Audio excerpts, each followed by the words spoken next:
Hello friends, welcome एक नई video के साथ। मेरे चैनल पे रिबूट एकेडमी में आपका स्वागत है। तो चलिए शुरू करते हैं एक नई वीडियो के साथ, जिसमें मैं आपको इंडियन पॉलिटी में संघ राज्य क्षेत्र, संघ एवं उसके राज्य क्षेत्र, यूनियन एंड इट्स टेरिटरी के बारे में बताने वाला हूँ।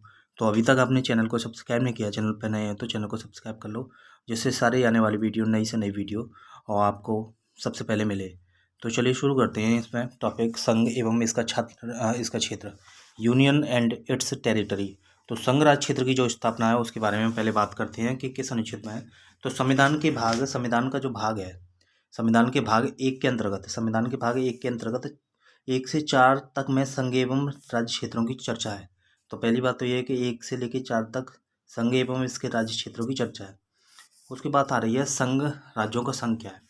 तो अनुच्छेद में एक में ये कहा गया है, क्या कहा गया है कि अनुच्छेद में एक में ये बोला गया है, अनुच्छेद एक में ये बोला गया है कि इंडिया यानी भारत बजाय राज्यों के समूह के राज्यों का संघ होगा।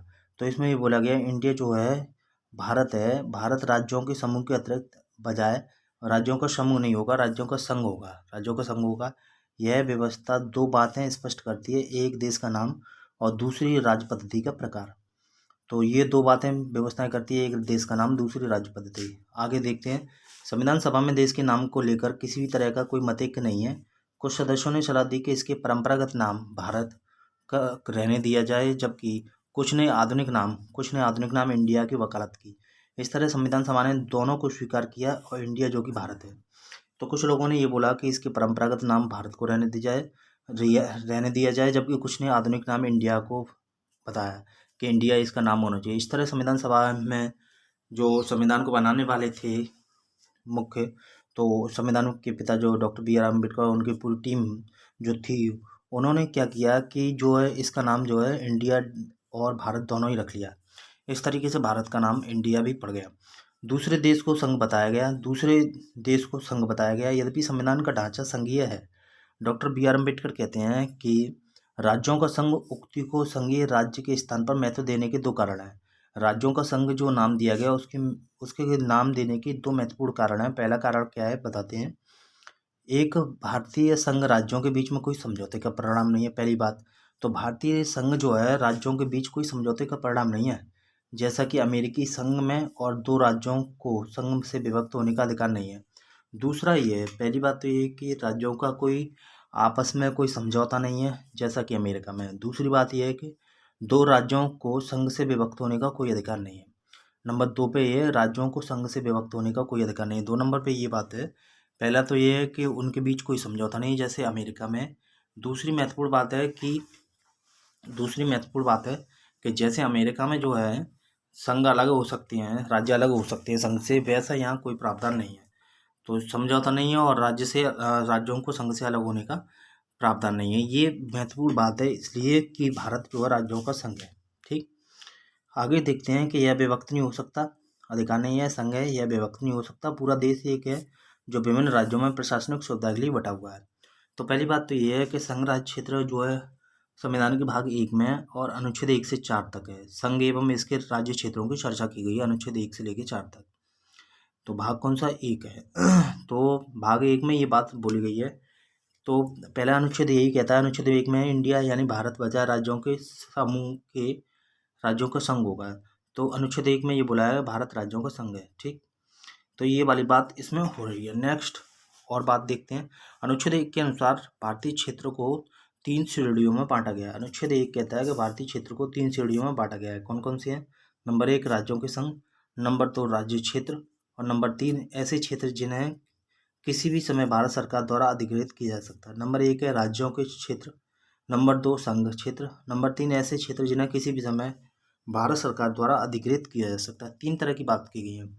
भारतीय क्षेत्र को 3 श्रेणियों में बांटा गया है। नंबर 1 राज्यों के क्षेत्र, नंबर 2 संघ क्षेत्र, नंबर 3 ऐसे क्षेत्र जिन्हें किसी भी समय भारत सरकार द्वारा अधिकृत किया जा सकता है। आगे बात करते हैं राज्य एवं संघ शासित राज्यों के नाम, उनके क्षेत्र विस्तार को संविधान की पहली अनुसूची में दर्शाया गया। राज्य एवं संघ शासित राज्यों के नाम उनके क्षेत्र विस्तार को पहली अनुसूची में दर्शाया गया। इस वक्त अब तो देखो ये जो बुक पुरानी हो गई है, लक्ष्मीकांत पॉलिटी है, ठीक है, ये पुरानी हो गई है लेकिन वर्तमान में ये इस वक्त 28 राज्य और 9 केंद्र शासित प्रदेश हैं। राज्यों के संदर्भ में संविधान के उपबंध की व्यवस्था सभी राज्यों पर समान रूप से लागू है। यद्यपि भाग 21 के अंतर्गत कुछ राज्यों के लिए विशेष उपबंध हैं, जिसमें क्या है, महाराष्ट्र, गुजरात, नागालैंड, असम, मणिपुर, तेलंगाना, सिक्किम, मिजोरम, अरुणाचल प्रदेश, गोवा, कर्नाटक। इसके अतिरिक्त 5वीं और 6ठी सूची में राज्यों के भीतर अनुसूचित एवं जनजातीय क्षेत्रों के अनुसूचित एवं जनजातीय क्षेत्रों के प्रशासन के लिए विशेष उपबंध है। उल्लेखनीय है कि भारत क्षेत्र, तो पहली बात यह है कि विशेष राज्यों का दर्जा है अनुच्छेद भाग 21 में। तो वर्तमान में 28 राज्य और 9 केंद्र शासित प्रदेश हैं। ठीक, इसके अतिरिक्त 5वीं एवं 6ठी अनुसूची में राज्य के भीतर अनुसूचित एवं जनजातीय क्षेत्रों के प्रशासन के लिए उपबंध है। उल्लेखनीय है कि भारत क्षेत्र भारत का संघ से ज़्यादा व्यापक अर्थ समेटे, क्योंकि बाद वाले में सिर्फ राज्य शामिल है, जबकि पहले में न केवल राज्य वर्ण बल्कि संघ शासित क्षेत्र भी शामिल है।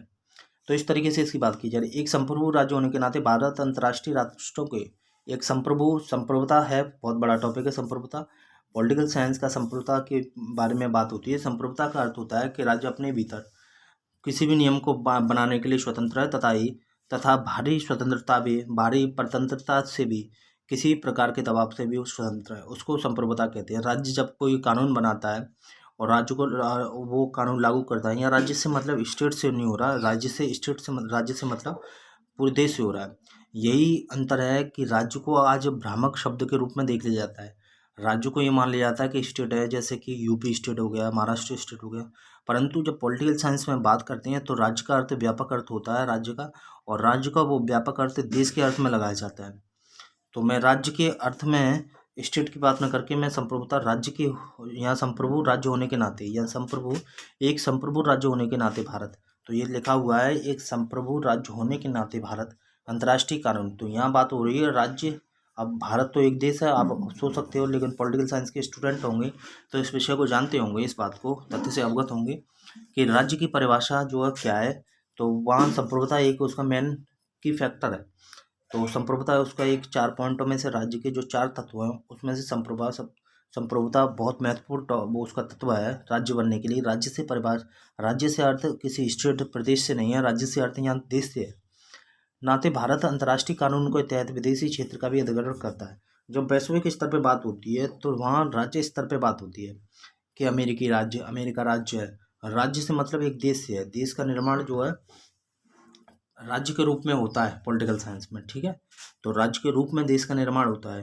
तो यहाँ स्टेट से बात नहीं हो रही है। उदाहरण के लिए विदेशी क्षेत्र भी अधिग्रहण कर सकता है। उदाहरण के लिए सत्तांतरण संधि के अनुसार हस्तांतरण होना चाहिए। हस्तांतरण संधि के अनुसार खरीद या उपरोक्त उपहार या लीज व्यवसाय जिसे अभी तक किसी अन्य मान्य शासक ने अधिकृत न किया हो, जीत या हार कर। तो कुछ इसमें जो है हस्तांतरण के उदाहरण दिए गए हैं, जैसे संधि के द्वारा, खरीद करके, उपहार या लीज के द्वारा भी राज्यों को मिलाया जा सकता है भारत में। व्यवसाय व्यवसाय करके जिसे अभी तक किसी मान्य शासक ने अधिकृत नहीं किया हो, व्यवसाय करके भी, जीत कर या हार कर। उदाहरण के लिए भारत ने संविधान लागू होने के बाद कुछ विदेशी क्षेत्रों का अधिग्रहण किया, जैसे दादर और नगर हवेली, गोवा, दमन एवं दीप, जो पुर्तगालियों से फ्रांसीसियों से लिए, पुडुचेरी, सिक्किम। इन क्षेत्रों के अधिग्रहण के बाद में यह चर्चा की जाएगी। ये बात बोल रही है कि ये बुक कह रही है कि इसके बाद में चर्चा करी जाएगी। तो ये सारी बातें हो रही हैं कि जो राज्य होते हैं उनको किस तरीके से अधिग्रहित किया जा सकता है, जैसे संधि द्वारा, खरीद के, उपहार या लीज के द्वारा, व्यवसाय के द्वारा भी, जैसे जिसको अभी तक किसी मान्य शासक ने अधिग्रहित नहीं किया हो। तो ये सारी बातें हो रही हैं। जैसे लास्ट में भारतीय संविधान को जब लागू हुआ उसके पश्चात, जैसे दादर नगर हवेली, गोवा, दमन और दीप, इनको, पुडुचेरी, सिक्किम को, इसको शामिल किया गया भारत में। इस तरह की बात हो रही है। अब बात आ रही है अनुच्छेद 2 की। अनुच्छेद 2 क्या कहता है? अनुच्छेद 2 कहता है, तो संसद को यह शक्ति दी गई है कि संसद विधि द्वारा ऐसे निबंधों और शर्तों पर जो ठीक समझे संघ में नए राज्यों का प्रवेश या उनकी स्थापना कर सकती है।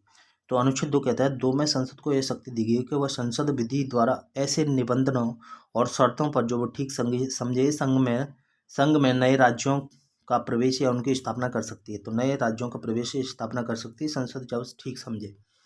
इसी तरह अनुच्छेद 2 संसद को 2 शक्तियां प्रदान करता है। अनुच्छेद 2 दो पावर देता है संसद को। पहली पावर है नए राज्यों को भारत के संघ में शामिल करे। पहली बात है नए राज्यों को भारत के संघ में शामिल करे, और दूसरी बात है नए राज्यों की गठन करने की शक्ति। नए राज्यों की गठन करने की शक्ति, पहली शक्ति उन राज्यों के प्रवेश को लेकर है जो पहले से अस्तित्व में है, जबकि दूसरी शक्ति नए राज्यों के अस्तित्व में नहीं है। तो ये बात बोली जा रही है कि नए राज्यों को भारत के संघ में शामिल करें। नंबर 2 बार नए राज्यों को गठन की शक्ति। तो दो तरह की पावर है, नए राज्यों को भारत में शामिल करें और नए राज्यों को गठन की शक्ति। नए राज्यों को जो शामिल करने का मतलब है बाहर से कोई राज्य शामिल करना, और नए राज्यों के गठन की शक्ति मतलब कोई अंदर से ही राज्यों का निर्माण कर लेना, वो गठन है। ठीक है, विभिन्न जिलाओं से मिलाकर एक नया राज्य बना देना, वो उसका गठन है। और शामिल करना बाहर से शामिल करना। ठीक है, ये दोनों महत्वपूर्ण बात इसमें अनुच्छेद 2 में है। तो फिर आगे है पहली शक्ति उन राज्यों के प्रवेश से लेकर जो पहले से अस्तित्व में है। तो जो पहली शक्ति है उन राज्यों के लेकर है जो पहले से अस्तित्व में, जबकि दूसरी शक्ति नए राज्यों के अस्तित्व में नहीं है, के गठन से लेकर है। तो अर्थात अनुच्छेद 2 उन राज्यों को जो भारतीय संघ के हिस्से में नहीं है के प्रवेश एवं गठन से संबंधित है। तो अनुच्छेद 2 जो है भारतीय संघ में उन राज्यों को शामिल करने की बात करता है जो भारतीय संघ के हिस्से में नहीं है के प्रवेश करने से और गठन से संबंधित की बात करता है। ठीक है, दूसरी ओर अनुच्छेद 3 भारतीय, यहाँ राज्य से मतलब फिर वही बात नहीं हो रही। राज्य से मतलब जब दूसरे जो पहले से अस्तित्व में है वहाँ राज्य से मतलब किसी कंट्री की बात हो रही है। ये यहाँ थोड़ा टेक्निकल चीज़ ये समझनी है कि यहाँ जो राज्य से बात हो रही है, गठन पहले ही से गठित कोई राज्य हो उसको शामिल करने से मतलब क्या, कोई देश जो है उसके राज्य के पर्पज से बात हो रही है। यहाँ ये समझना है महत्वपूर्ण। ये दोनों में ये टेक्निकल बात ये है कि जब राज्य की बात हो रही है, बाहर से कोई अस्तित्व में है कोई राज्य, तो भारत से अस्तित्व में पहले ही से अस्तित्व में होगा भारत में, तो उसको क्यों शामिल करेंगे। शामिल वो अस्तित्व में है कि दूसरे देश को यहाँ राज्य माना जा रहा है, और दूसरे देश कोई अस्तित्व में है उसको भारत में शामिल किया जा रहा है, वो आर्टिकल 2 कहता है। तो यहाँ शामिल करने की बात उससे हो रही है, यहाँ राज्य से नहीं। यदि राज्य पहले ही से अस्तित्व में है भारत में, तो उसको क्या शामिल करेंगे, नहीं करेंगे। तो दूसरी बात है गठन से मतलब भारत के राज्यों में जैसे उत्तर प्रदेश से बना उत्तराखंड, तो ये गठन किया गया है ना। तो इस तरीके से ये बात अनुच्छेद 2 कह रहा है। तो दूसरी ओर अनुच्छेद 3 भारतीय संघ के नए राज्यों के निर्माण या वर्तमान राज्यों के में परिवर्तन से संबंधित है। दूसरी ओर अनुच्छेद 3 भारतीय संघ के नए राज्यों के निर्माण या वर्तमान राज्यों में परिवर्तन से संबंधित है। दूसरे शब्दों में अनुच्छेद 3 में भारतीय संघ के राज्यों के पुनर्सीमन की व्यवस्था करता है। तो 3 ये कहता है कि नए राज्यों के निर्माण, गठन नहीं, नए राज्यों के निर्माण। अब निर्माण की बात हो रही है, या निर्माण, वहाँ गठन हो रहा था, यहाँ निर्माण हो रहा है, या वर्तमान राज्यों में परिवर्तन से संबंधित है। दूसरे शब्दों में अनुच्छेद 3 में भारतीय संघ के राज्यों के पुनर्सीमन की व्यवस्था करता है। तो ये या तो पुनः सीमाओं के नई सीमाओं का निर्धारण करेगा, उसकी व्यवस्था करता है अनुच्छेद 3। तो ये सारी बातें हैं। आगे देखते हैं राज्यों के पुनर्गठन से संसद की शक्ति। राज्यों के पुनर्गठन से संसद की शक्ति की क्या बात हो रही है। अनुच्छेद 3 कहता है कि संसद को अधिकृत करता है राज्यों के पुनर्गठन संबंधी संसद की शक्ति। अनुच्छेद 3 संसद को अधिकृत क्या करता है, पावर देता है क्या, किसी राज्य में उसका राज्य क्षेत्र अलग करके अथवा दो या अधिक राज्यों के भागों को मिलाकर, राज्य से क्षेत्र से अलग करके, या दो या अधिक राज्यों के भागों को मिलाकर, अथवा किसी राज्य क्षेत्र को किसी राज्य के भाग के साथ मिलाकर नए राज्यों का निर्माण कर सकेगी। किसी राज्य के क्षेत्र को बढ़ा सकेगी और किसी राज्य क्षेत्र को बढ़ा सकेगी, और किसी राज्य क्षेत्र को घटा सकेगी। किसी राज्य क्षेत्र को बढ़ा सकेगी और किसी राज्य क्षेत्र को घटा सकेगी। नंबर 4 क्या, किसी राज्य की सीमाओं में परिवर्तन कर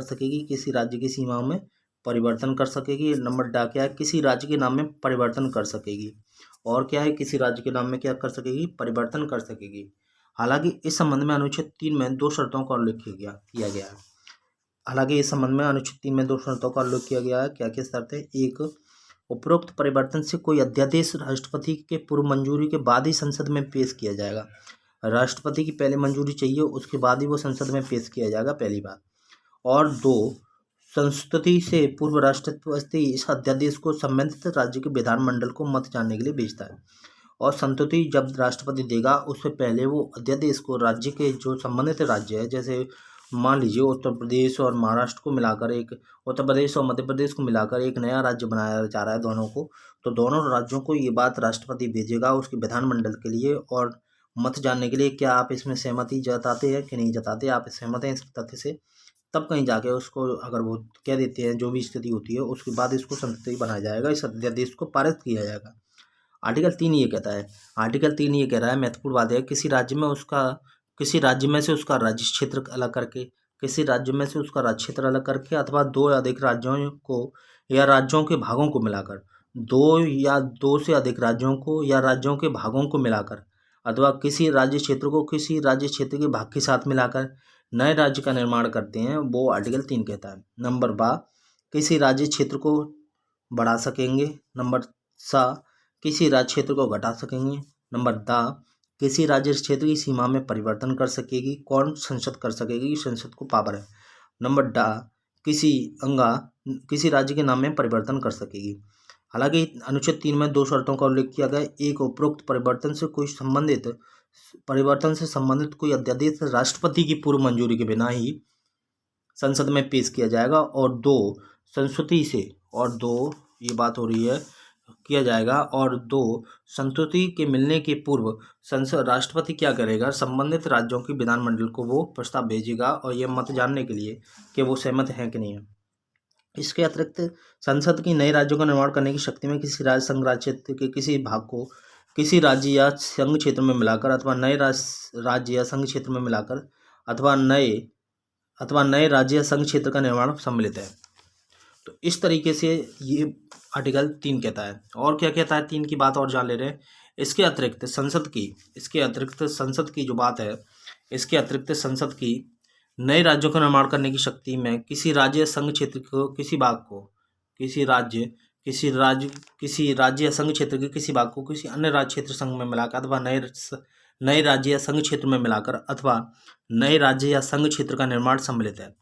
इसके अतिरिक्त संसद की नए राज्यों का निर्माण करने की शक्ति में किसी राज्य या संघ क्षेत्र के किसी भाग को किसी अन्य राज्य या संघ क्षेत्र में मिलाकर अथवा नए राज्य या संघ क्षेत्र में मिलाकर अथवा नए राज्य या संघ क्षेत्र का निर्माण सम्मिलित है।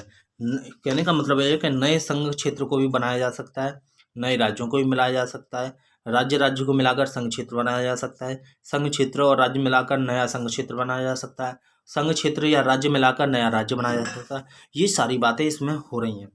राष्ट्रपति या संसद क्या कर सकता है? राष्ट्रपति या संसद राज्य विधानमंडल के मत को जानने के लिए बाध्य नहीं है। तो पहली बात तो ये, राष्ट्रपति या संसद राज्य विधानमंडल के मत को जानने के लिए बाध्य नहीं है।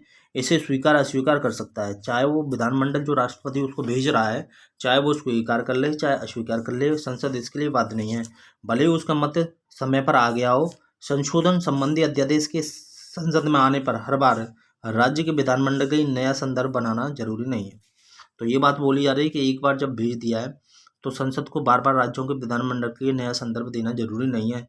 संघ क्षेत्र के मामले में संबंधित विधानमंडल के संदर्भ में की कोई आवश्यकता नहीं है। और सिंपल राज्य, सादा राज्य है तो उसको भेजेंगे। यदि यूनियन टेरिटरी है, संघ राज्य क्षेत्र है, तो इसके लिए उसके मत को जानना जरूरी नहीं है। संसद जब उचित समझे स्वयं कदम उठा सकती है, ये बात इसमें बोली जा रही है राष्ट्रपति की। इस तरह यह स्पष्ट है कि संसद को यह अधिकार देता है कि वह नए राज्य बनाने उसमें परिवर्तन करने। संसद को यह अधिकार, इस तरह यह स्पष्ट है कि संविधान संसद को यह अधिकार देता है कि वह नए राज्य बनाने उसमें परिवर्तन करने, नाम बदलने या सीमा में परिवर्तन करने के संबंध में राज्यों की अनुमति के कदम उठा सकती है। राज्य की अनुमति के बिना कदम उठा सकती है। दूसरे शब्दों में संसद अपने अनुसार भारत के राजनीतिक मानचित्र का पुनर्निर्धारण कर सकती है। तो संसद को ये पावर है कि राजनीतिक मानचित्र है, मैप है, पॉलिटिकल मैप है, उसको भी जो वो चेंज कर सकती है। इस तरह संविधान द्वारा क्षेत्रीय एकता या राज्य के अस्तित्व को गारंटी नहीं दी गई है। इस तरह भारत को सही कहा गया है कि विभिन्न विभक्त राज्यों का अविभाज्य राज्य है। तो बाबा साहब ने इसलिए ये बात रखी कि राज्यों को संघ से अलग होने की पावर नहीं है, इसलिए सेंट्रल को पावरफुल बनाया गया राज्य के परिप्रेक्ष्य में। तो ये सारी बातें संसद ये कर सकती है। तो ये विधानसभाओं को ये पावर्स नहीं है कि वो किसी बात को उसको टाले। तो इस तरह भारत को सही कहा गया विभक्त राज्यों का अविभाज्य राज्य। इस तरह भारत को बोला गया विभक्त राज्यों का अविभाज्य संघ। राज्य ने अविभाज्य संघ। संघ सरकार राज्य को समाप्त कर सकती है, जबकि राज्य सरकार संघ को समाप्त नहीं कर सकती। दूसरी तरफ अमेरिका में क्षेत्रीय एकता या राज्यों के अस्तित्व को संविधान द्वारा गारंटी दी गई है। तो वहीं अमेरिका में ये बात बोली गई है कि राज्यों के अस्तित्व को राज्यों को पावरफुल बनाया गया अमेरिका में। यदि कोई संसद वहाँ पे सेंट्रल कोई पावरफुल कोई लॉ बनाती है राज्यों को ख़त्म करने के लिए, तो राज्य उसको मानने के लिए बाध्य नहीं है और ना ही वो उस पर ओवर रूल्ड कर सकते हैं। ये अमेरिकी संसद की विशेषता है, अमेरिकी संविधान की और भारतीय संविधान की ये विशेषता है कि भारतीय संविधान में राज्य किसी भी स्थिति में संघ से अलग नहीं हो सकते, एक अखंड रहेंगे, उसमें कोई उसको अलग नहीं कर सकते। ये पावरफुल संविधान जो है भारतीय संविधान है। अमेरिकी संघीय सरकार नए राज्यों का निर्माण उनकी सीमाओं में परिवर्तन बिना संबंधित राज्यों की अनुमति के नहीं कर सकती। आगे है अमेरिकी संघीय सरकार नए राज्यों का निर्माण उनकी सीमाओं में परिवर्तन बिना संबंधित राज्यों की अनुमति के नहीं कर सकती। इसलिए अमेरिका को अविभाज्य राज्यों का अविभाज्य संघ बोला जाता है। अमेरिकी संविधान को अविभाज्य राज्यों का अविभाज्य संघ बोला जाता है, जबकि भारत में विभाजित राज्यों का अविभाज्य राज्य का विभक्त राज्यों का अविभाज्य संघ बोला जाता है। भारतीय संघ भारत को ये बोला जाता है विभक्त राज्यों का अविभाज्य संघ, जबकि अमेरिका को ये बोला जाता है अविभाज्य राज्यों का अविभाज्य संघ। तो ये वाली बात उसमें कॉन्स्टिट्यूशन में रखी गई है। आगे ये थोड़ी सी बात और है, संविधान अनुच्छेद 4 क्या कहता है। 4 के बाद इस टॉपिक को फिनिश कर लेंगे। संविधान का अनुच्छेद 4 ये कहता है कि स्वयं यह घोषित किया गया कि नए राज्यों का प्रवेश या गठन। संविधान का अनुच्छेद 4 में स्वयं यह घोषित किया गया है कि नए राज्यों का प्रवेश या गठन। तो क्या कहता है कि अनुच्छेद 2 के अंतर्गत नए राज्यों के निर्माण सीमाओं क्षेत्रों नामों में परिवर्तन। अनुच्छेद 3 के अंतर्गत को संविधान के अनुच्छेद 368 के तहत संशोधन नहीं माना जाएगा।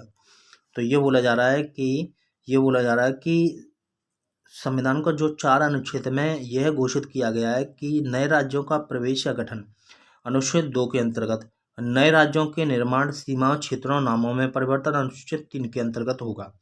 4 में ये बात बोली गई है कि जो गठन होगा वो 2 के अंतर्गत होगा और नए राज्यों का निर्माण सीमा क्षेत्रों नामों में परिवर्तन होगा 3 के अंतर्गत होगा। को संविधान के जो होगा उसको संविधान के अनुच्छेद 368 के तहत संशोधन नहीं माना जाएगा। ये बात बोली जा रही है कि संशोधन नहीं माना जाएगा 368 के तहत। तो 368 क्या है, 368 में संविधान संशोधन की बात की गई जो दक्षिण अफ्रीकी संविधान से मिलती जुलती है। आगे है अर्थात ये इस तरह कानून एक सामान्य बहुमत और साधारण विधायी प्रक्रिया के जरिए पारित किया गया है।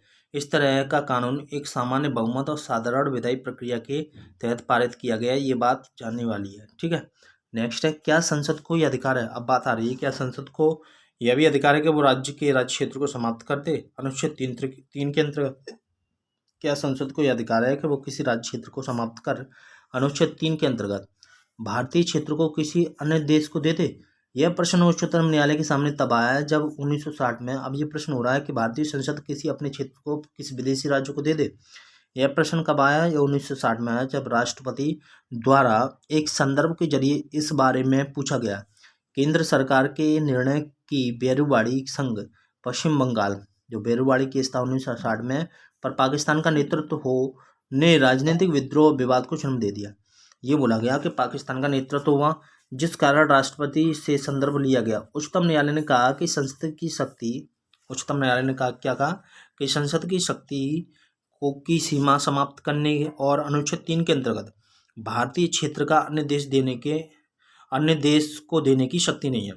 तो ये बोला गया उच्चतम न्यायालय ने ये बोला क्या बोला उच्चतम न्यायालय ने कहा कि संसद की शक्ति राज्यों की सीमा समाप्त करने जैसा कि आर्टिकल 3 में और भारतीय क्षेत्र को अन्य देश को देने की शक्ति नहीं है। तो ये नहीं है, यह कार्य अनुच्छेद 368 में संशोधन करके किया जा सकता है। इस तरह 9वें संविधान संशोधन अधिनियम 1960 के प्रभावी होने पर उक्त क्षेत्र को पाकिस्तान को स्थानांतरण कर दिया गया। तो बैरूवाड़ी में ये बोला गया कि संसद में जो पावर है वो 3 में जो आर्टिकल 3 में ये बात बोली गई है कि कुछ क्षेत्रों को राज्य की सीमाओं को समाप्त करके और भारतीय क्षेत्र का अन्य देश को देने की नहीं है। ये पावर नहीं है कि यहाँ पे तुम सीमाओं में कमी कर दो और अन्य क्षेत्र को दे दो, ये वाली पावर आर्टिकल 3 में नहीं है। इसके लिए कॉन्स्टिट्यूशन में 368 के अंतर्गत संशोधन करना पड़ेगा, तो उन्होंने संशोधन इसको किया। दूसरी तरफ 1969 में उच्चतम न्यायालय ने व्यवस्था दी कि भारत और अन्य देश के बीच 1969 में ये 1969 में उच्चतम न्यायालय ने व्यवस्था दी कि भारत और अन्य देश के बीच सीमा निर्धारण विवाद को हल करने के लिए संवैधानिक संशोधन की जरूरत नहीं है। दूसरी तरफ 1969 में उच्चतम न्यायालय ने व्यवस्था दी कि भारत और अन्य देश के बीच सीमा निर्धारण विवाद को हल करने के लिए संविधान संशोधन की जरूरत नहीं है, यह कार्यपालिका द्वारा किया जा सकता है। इसमें भारतीय क्षेत्र को विदेश को सौंपना शामिल नहीं है। तो जब विदेश को जब सीमाओं में चेंजिंग करनी हो, सीमा में परिवर्तन करना हो और किसी देश को कोई विदेशी क्षेत्र उसको सौंपना नहीं हो, तब ये कार्यपालिका स्वयं कर सकती है। तो ये मैंने बात आपको बताई है। आगे भी इसमें थोड़े से टॉपिक रह गया है, उसकी कल बात करेंगे। तो ये बहुत ही महत्वपूर्ण टॉपिक है संघ राज्य क्षेत्र। पहला जो है भाग है 1 से लेके 4 तक आर्टिकल, तो इसकी बात हम कल करेंगे और नेक्स्ट नए वीडियो में। जैसे कि चलो अगर जैसे पढ़ना चाहें तो जैसे बांग्लादेश के साथ क्षेत्रों का आदान प्रदान हुआ था, चलो देख ले रहे हैं थोड़ा सा और। बांग्लादेश क्षेत्र के साथ आदान प्रदान हुआ था, जैसे 100वां संविधान संशोधन 1915 में हुआ। 100वां संविधान संशोधन अधिनियम 1915 में हुआ को इसलिए अधिनियमित किया गया कि भारत द्वारा कुछ भूभाग अधिग्रहण किया जाए, जबकि कुछ अन्य भूभाग को बांग्लादेश को हस्तांतरित किया जाए। 100वां संविधान संशोधन इस तरीके से था 2015 में आया। इस समझौते के तहत जो भारत और बांग्लादेश की सरकारों के बीच हुआ, इस लेन देन में भारत ने 111 विदेशी क्षेत्रों को बांग्लादेश को दिया, जबकि बांग्लादेश ने 51 अंतर क्षेत्रों को भारत को दिया। तो 111 को भारत ने बांग्लादेश को दिया और 51 क्षेत्रों को बांग्लादेश ने भारत को दिया। इसके साथ ही इस लेन देन में प्रतिकूल दखलों का स्थानांतरण हुआ तथा 6.1 किलोमीटर असीमांकित सीमाई क्षेत्रों का सीमांकन भी शामिल था। और 106.1 यानी कि 6 किलोमीटर की सीमाएं जो बनाई नहीं गई थी भारत और बांग्लादेश के बीच में, ऐसी पड़ी थी, उसको भी सीमांकन किया गया कि भाई अब यहाँ तक बाउंड्री लाइन, हमारा बॉर्डर यहाँ तक लगेगा। दोनों देशों ने इन 3 उद्देश्यों के लिए संशोधन ने 4 राज्यों असम, पश्चिम बंगाल, मेघालय और त्रिपुरा के भूभाग से जुड़ी पहली अनुसूची के प्रावधानों को संशोधित कर दिया। इस संशोधन में कुछ भाग थे और इस तरह जो संविधान का संशोधन हुआ वो 4 राज्यों के अंतर्गत हुआ, जिसमें असम, पश्चिम बंगाल, मेघालय, त्रिपुरा के भूभाग से जुड़ी अनुसूची के प्रावधान शामिल थे। संशोधन की महत्वपूर्ण बातें ये थी कि भारत और बांग्लादेश की लगभग 4096.7 किलोमीटर लंबी साझी सीमा है। तो ये है कि भारत सबसे ज़्यादा लंबी सीमा बांग्लादेश के साथ 4096 किलोमीटर लंबी सीमा साझा करता है। भारत पूर्वी पाकिस्तान की ज़मीनी सीमा निर्धारण 1947 के रेडक्लिफ अवार्ड के अनुसार हुआ था। रेडक्लिफ अवार्ड जो आया था, रेडक्लिफ आए थे, उन्होंने सीमा का निर्धारण किया था 1947 में। ये बात याद रखने वाली है कि 1947 में ये निर्धारण हुआ था। विवाद रेडक्लिफ अवार्ड के कुछ प्रावधानों को लेकर हुआ, जिनका समाधान 1950 के बग्गे अवार्ड के अनुसार हुआ। पहले रेडक्लिफ अवार्ड आया, फिर उसके बाद बग्गे अवार्ड आया, तब कहीं जाके सीमाओं का सीमांकन हुआ। पुनः एक कोशिश इस विवाद के समाधान के लिए 1958 में नेहरू और नून समझौते के द्वारा की गई। हालांकि बैरूवाड़ी यूनियन के विभाजन को सर्वोच्च न्यायालय में चुनौती दी गई। सर्वोच्च न्यायालय के निर्णय के अनुपालन में संविधान का 9वां संविधान संशोधन अधिनियम 1960 पारित किया गया।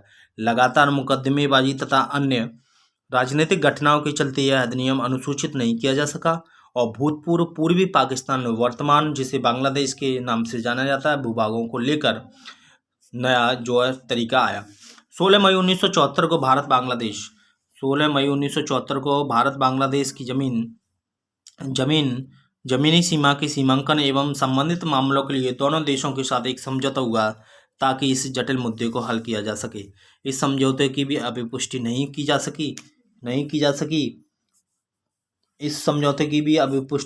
सकी। और इस तरह उस क्षेत्र विशेष को चिन्हित करने की जरूरत थी जिसे हस्तांतरित किया जाना था। इसके पश्चात क्या हुआ था? जमीनी सीमा प्रतिकूल कब्जे वाले भूभागों अथवा अंतर क्षेत्रों के आदान प्रदान को विकसित कर 6 सितंबर 2011 को एक प्रोटोकॉल पर हस्ताक्षर कर इस मुद्दे को हल करने का प्रयास किया गया, जो कि भारत बांग्लादेश के बीच जमीनी सीमा समझौता 1974 का अभिन्न हिस्सा है। इस प्रोटोकॉल को असम, मेघालय, त्रिपुरा, पश्चिम बंगाल राज्यों के सहयोग से एवं सहमति से तैयार किया गया था। इस तरह ये बात रखी गई। उसके बाद क्या हुआ था, थोड़ी सी और बात कर ले रहे हैं। केंद्र शासित प्रदेश एवं राज्यों का उद्भव। देश या देशी रियासतों का एकीकरण। आज़ादी के समय भारत में राजनीतिक इकाइयों को की 2 श्रेणियां थीं। आज़ाद जब हुआ था भारत, तो उस समय राजनीतिक इकाइयों की 2 श्रेणियां थीं। कौन कौन सी थी, उस पर बात करेंगे। देशी रियासतों का एकीकरण। आज़ादी के समय भारत के राजनीतिक इकाइयों को आज़ादी के तरीके से आज़ादी के समय भारत में राजनीतिक इकाइयों की 2 श्रेणियां थी। कौन कौन सी थी, ब्रिटिश प्रांत यानी ब्रिटिश सरकार के शासन के अधीन, और देशी रियासतें राज्य के देशी रियासतें थी जो राजा के शासन के अधीन लेकिन ब्रिटिश राजशाही से संबंध थी। 2 तरह की रियासतें थी। आज़ादी के समय भारत में राजनीतिक इकाइयों की 2 श्रेणियां थी। पहली ब्रिटिश प्रांत यानी कि अंग्रेजों के कब्जे में जो अंग्रेज शासन कर रहे थे, ब्रिटिश शासन जहाँ चल रहा था, वो प्रांत ब्रिटिश सरकार के शासन के अधीन थी। और दूसरी थी देशी रियासतें। देशी रियासतें तो थीं राजा के शासन के अधीन लेकिन ब्रिटिश राजशाही से संबंधित थी, जहाँ ब्रिटिश राजशाही जो है संबंध थी। तो इस तरीके से शासन चलता था। भारतीय स्वतंत्रता अधिनियम 1947 के अंतर्गत दो स्वतंत्र एवं पृथक प्रभुत्व वाले देश भारत और पाकिस्तान का निर्माण किया गया। 2 स्वतंत्र और प्रभुत्व स्थापित वाले दो देशों का निर्माण किया गया। और देशी रियासतों को 3 विकल्प दिए गए। और देशी रियासतों को क्या दिए गए, 3 विकल्प दिए गए, भारत में शामिल हों। पहली बात, 3 विकल्प दिए गए, भारत में शामिल हों। नंबर 2, पाकिस्तान में शामिल हों या स्वतंत्र रहें। तो 3 तरह की बात थी। पहले भारत में शामिल हो, दूसरी पाकिस्तान में शामिल हो या स्वतंत्र रहें। 552 देशी रियासतें भारत की भौगोलिक सीमा में थी और 549 भारत में शामिल हो गई। और बची हुई 3 रियासतें जो हैदराबाद, जूनागढ़ और कश्मीर ने भारत में शामिल होने से इनकार कर दिया। 3 रियासतें थी जो कौन कौन सी थी, हैदराबाद, जूनागढ़ और कश्मीर ने भारत में शामिल होने से इनकार कर दिया। यद्यपि कुछ समय बाद उन्हें भी शामिल कर लिया गया। हैदराबाद को पुलिस की कार्रवाई के द्वारा, जूनागढ़ को जनमत के द्वारा और कश्मीर को विलय पत्र के माध्यम से शामिल कर लिया गया। तो हैदराबाद को पुलिस कार्रवाई के द्वारा और जूनागढ़ को जनमत के द्वारा और कश्मीर को विलय पत्र के द्वारा भारत में शामिल कर लिया गया। तो इस तरीके से ये 552 रियासतें भी भारत में शामिल हो गई। 1950 के संविधान में संविधान ने भारतीय संघ के राज्यों को 4 प्रकार से वर्गीकृत किया। 1950 में संविधान में ने भारतीय संघ के राज्यों को 4 प्रकार से वर्गीकृत किया। भाग नंबर 1, भाग खा, भाग गा, राज्य एवं भाग गा, राज्य एवं राज्य, भाग घा राज्य, भाग घा क्षेत्र। ये 4 तरह के बनाए, का, खा, गा, घा। ये सभी क्षेत्र संख्या में 29 थे। भाग का में वे राज्य थे जहाँ ब्रिटिश भारत में गवर्नर शासन था। भाग का 4 तरह के राज्य बनाए 1950 में जब संविधान लागू हुआ, तो 4 तरह के बनाए राज्य, का, ख, गा, घा। तो उसमें टोटल की संख्या, कुल संख्या थी 29। भाग का में वे राज्य थे जहाँ ब्रिटिश भारत में गवर्नर का शासन था। और भाग खा में 9 राज्य विधानमंडल के साथ शाही शासन था। भाग ग में ब्रिटिश शासन के मुख्य आयुक्त शासक थे और कुछ में शाही शासन थे। भाग गा में कुल 10 राज्य केंद्रीकृत थे। अंडमान एवं निकोबार द्वीप समूह को अकेले संघ घा में शामिल किया गया था। इस तरीके से इसमें ये शामिल किए गए थे कुछ महत्वपूर्ण तथ्य। तो उसके बाद भी बहुत सी चीज़ें आई, जैसे धरा आयोग या जेबीपी समिति आई। इसके बारे में कल चर्चा करेंगे, वीडियो बहुत ही लंबा हो रहा है, तो अगर चाहें तो मैं इसको बढ़ा सकता हूँ। जैसे कि धरा आयोग और जेबीपी आयोग क्या था, इसके बारे में कल चर्चा करेंगे। ये वीडियो आपको नॉलेज कैसी लगी, आपकी तैयारी कैसी हो रही है, मुझे कमेंट करके बताएं। वीडियो आपको कैसा लगा ये कमेंट करके बताएं।